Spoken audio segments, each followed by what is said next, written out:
किसी भी प्रकार से ये गरीबों के हित के विपरीत बजट है। ये सिर्फ और सिर्फ अमीरों का है। अडानी अंबानी को इसमें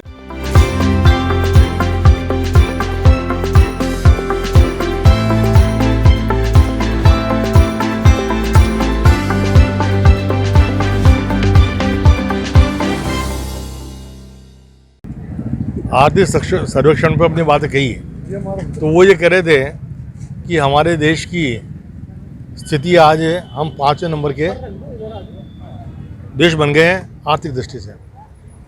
उसका बजट इतना लचर, ये समस्या पर है। इन्होंने कहा किसान की आय दुगनी करेंगे, किसान के लिए कुछ नहीं। उन्होंने कहा रोज़गार देंगे गरीब नौजवान को, रोज़गार कुछ नहीं। इन्होंने कहा गांव का विकास करें, गांव के लिए एक्स्ट्रा बजट नहीं। इन्होंने कहा मैं सबको स्वास्थ्य दूंगा, उसके लिए कोई बजट नहीं। इन्होंने कहा कि मैंने मिडिल क्लास को फ़ायदा दूंगा, उसमें मिडिल क्लास के व्यापारी लिए कुछ भी नहीं दिया। कुल मिला के इस बजट में न दशा है न दिशा है। ये बजट दिशाहीन बजट है। और जिस प्रकार की बड़ी बड़ी डींगे मोदी सरकार मान रही थी, उसको लेकर के ये बजट जनता के साथ धोखा है। आप ये देखिए कि राजस्थान के मुख्यमंत्री गहलोत साहब ने उनसे 3 मांगें की थी। एक मांग तो उन्होंने ये की थी कि जिस प्रकार हमारे राजस्थान में 10 लाख का चिरंजीवी योजना है, वो आप पूरे देश में लागू करो।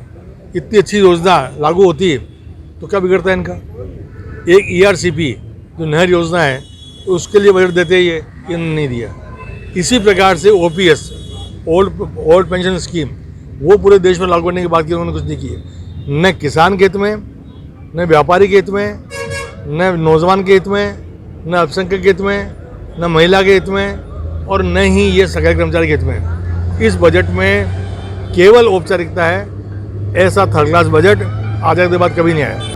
देखिए, जो केंद्र सरकार के वित्त मंत्री द्वारा जो बजट पेश किया गया, उसमें कहीं ना कहीं महिलाओं का ध्यान रखा गया है, कहीं ना कहीं जो मध्यम वर्ग के परिवार है उनका ध्यान रखा गया है, आदिवासी लोगों का ध्यान रखा गया है। तमाम जितनी भी चीज़ें, इनका सबका ध्यान रखकर ये बजट का पेश किया गया। आप देखें, इसमें जो छात्र हैं उनको पढ़ने के लिए जो बजट है वो उसमें ध्यान रखा गया है। स्किल इंडिया डेवलपमेंट के लगभग 30 लाख जो है युवा, उनके लिए इसमें ध्यान रखा गया है। और जो 5 लाख पहले एक जो टैक्स की जो तय थी कि 5 लाख के ऊपर में जो है टैक्स लगेगा, उसको 7 लाख बढ़ाकर किया गया एक मध्यम वर्गीय परिवार के लिए। ये एक जनहित का चीज़ है। उसके अलावा आप देखें कि जो महिलाएं हैं उनको 2 वर्ष तक 7%, 2 लाख में 7% का जो महिला सम्मान राशि की तरह एक योजना की गई, वो भी कहीं ना कहीं महिलाओं के लिए ठीक होगी। और साथ ही साथ आप देखिए, आदिवासी जो स्कूल है, आदिवासी जो लोग हैं उनको भी साधने का काम किया। 15 लाख स्कूलों को खोलने की उनमें घोषणा की गई। साथ ही साथ आप देखें कि युवाओं को स्किल इंडिया डेवलपमेंट जो योजना है, उसके तहत लगभग लाखों युवाओं को उसमें साधने का काम किया। गरीब जो लोग हैं उनमें PM जो आवास है, उस आवास में लगभग 80,000 करोड़ का बजट उसमें तय किया गया। कहीं ना कहीं गरीबों को इसमें साधने का काम किया, जो पहले से पूर्व से लगभग 69% जो है वो अतिरिक्त फंड इसमें तय किया गया। तो कहीं ना कहीं जो मोदी जी ने जो बजट जो तय किया गया, ये अंत्य तल तक पहुंचकर कोई गरीब व्यक्ति हो उसको भी उसका लाभ मिल सके, ये इसमें तय किया गया है। तो मेरा तो यही मानना है, इससे कहीं ना कहीं तमाम जितने भी गरीब से लेकर मध्यम वर्ग के परिवार से लेकर जो अमीर, सभी लोगों को इसका फायदा होगा। आज इसी को ध्यान में रखते जो अच्छा बजट पेश किया गया है। राजीव भारत बगरूपुर प्रदेश भारतीय जनता युवा मोर्चा राजस्थान। सर देखिए, केंद्र सरकार का जो बजट आया है ना, वो हमारी आशाओं के अनुरूप नहीं है, लेकिन फिर भी मैं इसको बुरा नहीं कहूँगा, क्योंकि हमारी कम से कम 10 साल पुरानी जो कर्मचारियों की मांग चल रही थी कि इनकम टैक्स का स्लैब बढ़ाया जाए। अब सरकार ने क्या करा कि उसको घुमा के कराया। पहले ये वैसे भी उसमें फ़ायदा ये था कि 3 लाख तक नहीं लग रहा था, लेकिन सरचार्ज जो था वो 10% था। सरचार्ज सरकार ने 3% अब के घटा के 5% किया। हम बधाई देते हैं, चलो सीतारमण जी को कि उन्होंने कम से कम हमारी 10 साल पुरानी मांग की तरफ देखा है। दूसरा, उन्होंने टेलीविज़न वगैरह ये किया है, सस्ता किया है। और आप देख लीजिए कि टेलीविज़न वगैरह सस्ता करके सरकार को क्या मतलब वो हासिल करना चाह रहे हैं। सरकार गरीबी महंगाई कम करती, आम आदमी जो महंगाई से त्रस्त है ना सर, वो कम करती। यदि आटा दाल भाव, चीनी और गुड़ शक्कर वगैरह जो तेल है वो जो बढ़े हुए हैं कीमतें, उनको कम करती। बाकी ठीक है, रेलवे का निजीकरण था, हम चिल्ला रहे थे कर्मचारी पूरा केंद्र का कि निजीकरण बंद किया जाए। हमारा 28 महीने का, हमारा 20 महीने का जो महंगाई भत्ते का एरियर था, वो केंद्र सरकार ने उसके बारे में कोई घोषणा नहीं करी, जबकि पूरा राजस्थान के पूरा हिंदुस्तान का कर्मचारी उससे प्रभावित है कि सरकार ने हमारा 20 महीने का महंगाई भत्ते का एरियर दबा के बैठी है। तो कुल मिला के ये बजट है जो ठीक है, ये चुनावी बजट है, लेकिन इसके अंदर ऐसा कोई कर्मचारियों को राहत नहीं मिली है। कांति शर्मा, जिला अध्यक्ष एकीकृत महासंघ अजमेर। बजट जो पेश करा हुआ है उसमें हम ये मान रहे थे कि चूंकि ये लास्ट इनका चुनावी बजट है तो इसमें तो कम से कम आम जनता को और पब्लिक को ये बहुत राहत देंगे। भले वो छल हो चाहे कुछ भी हो, लेकिन एक बार को तो घोषणा करके कम से कम लुभाएंगे तो सही। लेकिन वैसी भी कोई घोषणा नहीं हुई कि कोई युवाओं के लिए कोई हुई। देश की आबादी की 50% आबादी आज युवा है, 25 साल की उम्र से कम है। तो यानी देश किस तरह पूरा युवा देश है, ऐसे में युवाओं के लिए तो विशेष तरह की योजनाएं होनी चाहिए जो ऐसी कोई भी इसमें नदारत नहीं घोषणा में। दूसरा, महिलाओं के लिए मंत्री खुद महिला है और उनको महिलाओं के लिए विशेष तरह से कुछ घोषणा करनी चाहिए थी। आज महिला सशक्तिकरण और महिलाओं का इतना योगदान हो रहा है तो सिर्फ एक 5 लाख को 7 लाख इसलिए किया गया कि आज 2014 में जो इसने घोषणा करी थी इन्होंने, उसके बाद से टैक्स स्लैब में कोई भी बढ़ावा नहीं हुआ था।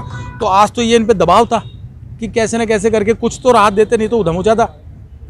तो कहने का मतलब है चुनावी घोषणा, चुनावी बजट था तो इतना कोई ऐसा विशेष नहीं था। रही बात टीवी सस्ता करना, ये कोई वो नहीं।